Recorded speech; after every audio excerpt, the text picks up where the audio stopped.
राधे राधे भक्तों। आज मैं आपको एक लड्डू गोपाल के बारे में सत्य कहानी बताऊंगी। क्या आपकी बहू अपने साथ लड्डू गोपाल लाई है, या आप अपनी बेटी को शादी में लड्डू गोपाल देते हैं, या फिर लड्डू गोपाल की सेवा करते हैं? तो बड़े ध्यान से ये प्रसंग सुनिएगा। भक्तों राधे राधे, जय श्री कृष्ण। हमारे यूट्यूब चैनल में आपका स्वागत है। एक बार एक लड़की की शादी थी। माता पिता ने भाई के रूप में लड्डू गोपाल दे दिया।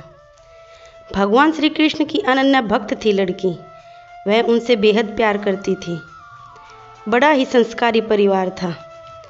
वे सब ठाकुर जी के अनन्य भक्त थे।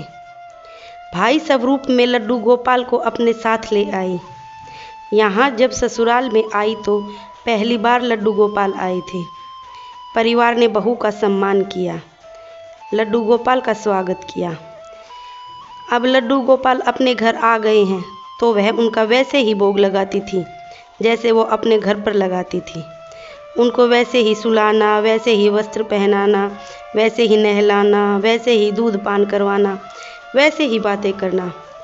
सासू माँ भी यह देखती थी कि बहू कितना प्रेम करती है अपने लड्डू गोपाल से। लेकिन उनके घर कभी लड्डू रहे नहीं थे तो उनको पता भी नहीं था कि इनकी सेवा कैसे की जाती है। पर अपनी बहू को देखती थी तो अच्छा लगता था कि बड़ी ही संस्कारी बहू आई है। नई नई शादी हुई थी तो इस लड़की ने लड्डू गोपाल को कहा कि माधव सुनो, अब मेरी शादी हो गई है। अब इस घर के नियम थोड़े से अलग हैं। यहाँ सब लोग रात्रि में 9 बजे ही सो जाते हैं, तो अब अपना नटखटपन छोड़ देना। यहाँ हम देरी से नहीं सोएंगे, अपनी मर्जी से नहीं सोएंगे, रात्रि में 9 बजे सो जाएंगे। यह मेरी ससुराल है, ध्यान रखना इस बात का। और लड्डू से बातें करती थी, प्रेम करती थी। सासू माँ भी यह देखती थी। जब नई नई शादी होती है तो रिश्तेदार अपने घर बुलाते हैं, खाने पर बुलाते हैं। तो एक दिन रिश्तेदार ने लड़की और उसके पति को भोजन पर बुलाया। तो इस लड़की ने सासू माँ से कहा कि माँ, लड्डू गोपाल का भोग लगा देना, पर सुलाऊंगी मैं आकर ही, आप सुलाना मत। मैं जब आऊँगी तब लड्डू गोपाल को सुलाऊंगी, क्योंकि उसे आदत भी लड्डू गोपाल से बातें करके सुलाने की थी। तो बोली कि माँ, मैं आ जाऊंगी समय से, आप सुलाना मत, बस भोग लगा देना। सासू माँ ने कहा ठीक है, मैं भोग लगा दूंगी। अब दोनों पति पत्नी रिश्तेदार के यहाँ भोग पर चले गए। वहाँ भोजन पर गए, पर लड़की के मन में बस यही चल रहा था कि मेरे लड्डू गोपाल ने भोग ग्रहण किया है कि नहीं। मैं मेरे लड्डू के पास नहीं हूँ, मेरे भाई के पास नहीं हूँ, मैं यहाँ भोजन कर रही हूँ। वह क्या सोच रहा होगा। उसके दिमाग में बस लड्डू गोपाल चल रहे थे। वो मन से वहाँ नहीं, बस तन से वहाँ है। इधर देखती है कि समय बीतता जा रहा है। अब रिश्तेदारों ने बुलाया तो समय तो लगेगा ही। समय बीता जा रहा है, हंसी मजाक होता जा रहा, और हंसी मजाक होते होते 9 बज गए।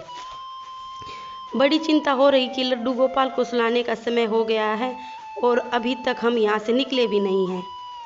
अपने पति को बोल भी नहीं सकती क्योंकि नई नई शादी हुई है। करीबन 10 बज जाते हैं और 10 बजे वो लोग वहाँ से निकलते हैं। जब घर पहुँचते हैं तो रात के 11:30 बज जाते हैं।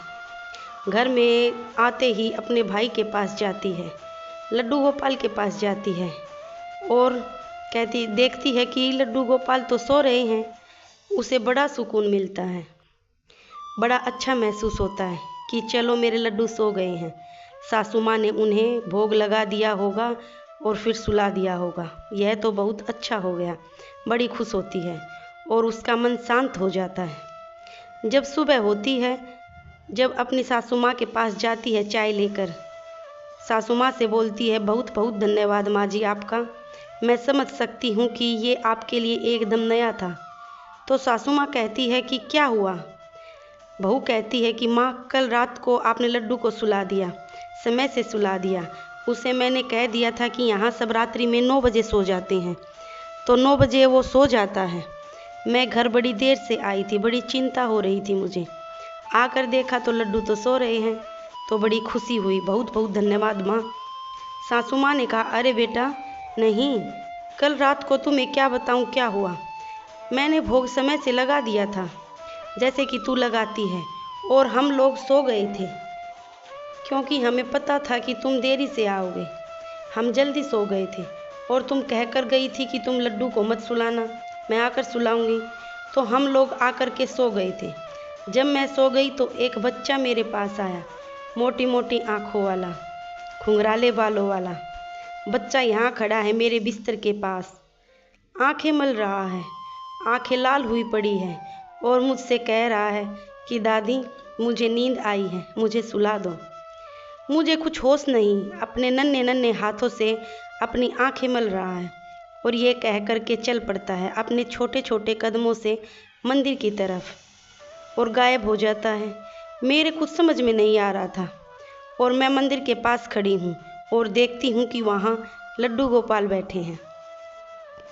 पता नहीं मुझे क्या होता है, जिस तरह तू सुलाती है बस उसी तरह से मैं भी उसकी पोशाक बदलती हूँ, लोरी सुनाती हूँ और लड्डू गोपाल को सुला देती हूँ और आकर के बिस्तर में सो जाती हूँ। अभी जब मैं सुबह उठी तो मुझे लगा कि ये सपना था, मैंने ऐसा सपना देखा, लेकिन तू कह रही है कि मैंने सच में लड्डू को रात्रि में सुलाया था। सासू माँ रोने लग जाती है, इधर बहू भी भाव में विभोर हो जाती है।